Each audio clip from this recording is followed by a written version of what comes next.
أهلا بيك. في الفيديو ده عايزين ناخد شوية أمثلة عن البورتفوليوز عشان تتفرج عليهم وتتعلم منهم. أنا ما قلتش الكلام ده في الفيديو اللي فات، بس أهم حاجة أنت المفروض تعملها قبل ما تبني البورتفوليو بتاعك إنك تقعد تقلب كده الناس اللي موجودين على الموقع اللي في نفس المجال بتاعك وتتعلم من البورتفوليو بتاعهم، بالذات الناس اللي ناجحة واللي عملت فلوس كتير، وتحاول تعمل بورتفوليو شبيه للبورتفوليو بتاعهم. أنا مش بقولك انقله، أنا مش بقولك مثلا اسرقه، أنا بقولك اعمل واحد شبيه ليه. لو خدته زي ما هو بالظبط عمرك برضو ما هتلاقي أي شغل في حياتك. طب تعالوا مثلا نشوف الراجل ده.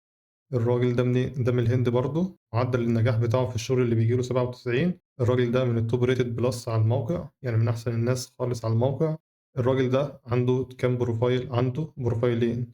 بروفايل شغال فيه كجرافيك ديزاينر، وبروفايل تاني شغال فيه كفول ستاك. هو دلوقتي بيقول لك الجرافيك ديزاينر شغال بالساعة $25 في الساعة، حقق $200 من 158 وظيفة، اشتغل 8000 ساعة. وشوية كلام عن نفسه إن هو واخد شهادة و6 سنين خبرة. بيقول لك إن هو متخصص إن هو يعمل براندنج للشركات الكبيرة، وبيقول لك إن هو اشتغل في أكتر من 200 بروجكت. شكله هو بيجمع البروجكتات بتاعة الجرافيك ديزاين والفول ستاك. وشوية كلام عن نفسه، بيشتغل كام في الساعة، اللغة بتاعته إيه، بيتكلم إنجليزي بس، التعليم بتاعه. ده الجيت هاب، الموقع بتاع الأكواد اللي بيكتب فيها، معرض أعمال الأكواد بتاعته، ودي شركة شغال فيها. وبيعمل استشارة، وده الشغل بتاعه القديم، العملاء مقيمينه إزاي وكل تقييم ليه. المهم في الفيديو بتاعنا النهاردة اللي احنا داخلين نبص على البورتفوليو اللي هو عامله. فلما نيجي نبص هنا هو بيقول لك عامل مودرن يو اي يو اكس في المشروع ده. لو جينا فتحناه، بيقول لك مودرن يو اي يو اكس ديزاين لسوفت وير بيتش، لموقع برامج تقريبا. الدور بتاعه ان هو كان مسؤول عن اليو اي يو اكس. شوية كلام عن المشروع، وده التقييم اللي بياخده في المشروع. عشان كده ساعة لما انا قلت لك لو انت لسه ما عندكش شغل، او انت لسه ما عندكش اي تقييم، اعمل انت شغل لنفسك. بس لما يوصل لك شغل بعد كده وتاخد شغل على الموقع، شيل الشغل اللي انت اديته لنفسك وحط الشغل اللي انت خدت عليه تقييم. هو هنا حط شغلانه خد عليها تقييم 5/5 على الموقع، وده الكومنت اللي العميل اداهوله. فلو جينا بصينا، هو عامل بيوريك شكل الموقع بقى عامل ازاي لما هو صممه. ده شكل الموقع، تمام، وبعدها حبة كلام عنه. هو ده المشروع اللي عمله. فده الفكرة، لما احنا قلنا انت في نوعين، لو انت شغال في كام نيش، فهو هنا نوع البورتفوليو بتاعه ان هو بينزل كام مشروع مختلفين عنه زي ما قلنا في الفيديوهات اللي فاتت. يعني مثلا لو بصينا هنا هنلاقيه هو عامل لوجو لشركة، هنزل مشروع اللي هو عمل لوجو بس كده. نفس الكلام التقييم بتاعه، هنا الاسم المشروع، السكيلز اللي استخدمها. إضافة حلوة في اشمعنى اختار البروجكت ده يحطه في البورتفوليو بتاعه. إن هنا لو بصيت على الكومنت اللي العميل سابهوله، بيقول إن هو ديزاينر حلو قوي، وصل له الشغل في الوقت بالظبط. هو سعيد إن هو اشتغل معاه مرة تانية، يعني هو ده عميل بيشتغل معاه على طول. عشان كده هو حطه في البورتفوليو بتاعه. تعال نبص على حاجة تانية. هنا بقى الفكرة في البروجكت ده إن هو مجمع الحاجات اللي تبع نفس النيتش في مكان واحد. هو هنا جمع البروفيشنال بانرز في مكان واحد. هو جمع كل البانرات اللي هو عملها، هو تقريبا هم هو بس الثلاث صور الكبار دول، علشان يوري العميل لو انت عايز بانرز فدي البانرز اللي انا عملتها. ما جابش كل بانر، يعني ما جابش البانر ده لوحده وحطه كبروجكت لوحده، ما جابش ده لوحده وحطه كبروجكت لوحده، لا.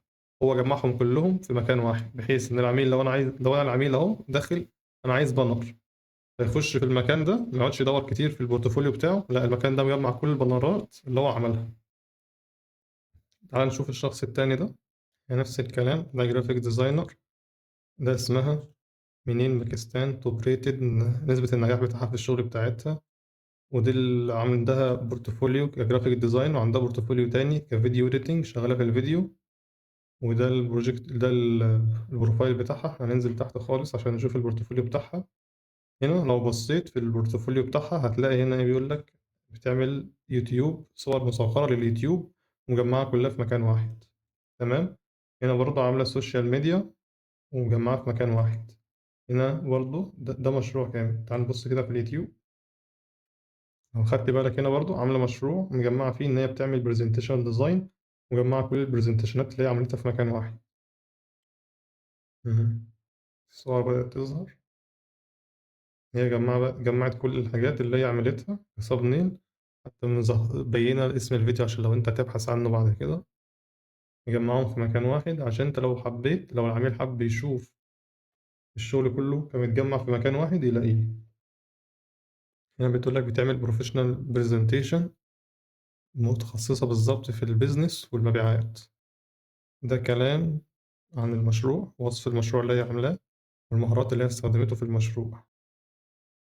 تمام كده المشروع بدأ يحمّل. مثلًا ده شكل presentation هي عاملاه، مثلًا ده شكل presentation هي عاملاه، ده صفحة الpresentation اللي هي كانت عاملاه، مجمّعاه كلّه في مكان واحد، وعاملة تصميم شكله حلو، بتعرض فيه كل السلايدات في مكان واحد، فدي نقطة حلوة ليها. ده نفس الكلام تقريبًا، ده presentation تاني مختلف برضه جمّعته في صورة واحدة، تصميم شكله حلو، يجذب عين المشاهد وتخلّي العميل يبقى مبسوط وشايفه وينبسط من الشكل، بتورّي شغلها بشكل حلو. الأهم من الشغل تضبيط شكل الشغل. وده presentation تالت ليها برضه نفس الكلام مجمّعاهم في حتّة واحدة، بس إيه اللي فوق كانوا شكلهم أحسن من اللي تحت. وبس كده يا سيدي، اللي مطلوب منّك إنّك تخش دلوقتي على الموقع وتبدأ تبُص على الناس اللي شغّالة في نفس المجال بتاعك وتتعلّم منّهم، وتتعلّم وتشوف أكتر ناس ناجحة عاملين إيه، وإيه المشترك ما بينهم، وتبدأ تنفّذ نفس الحاجة بالضبط عندك في الportfolio بتاعك.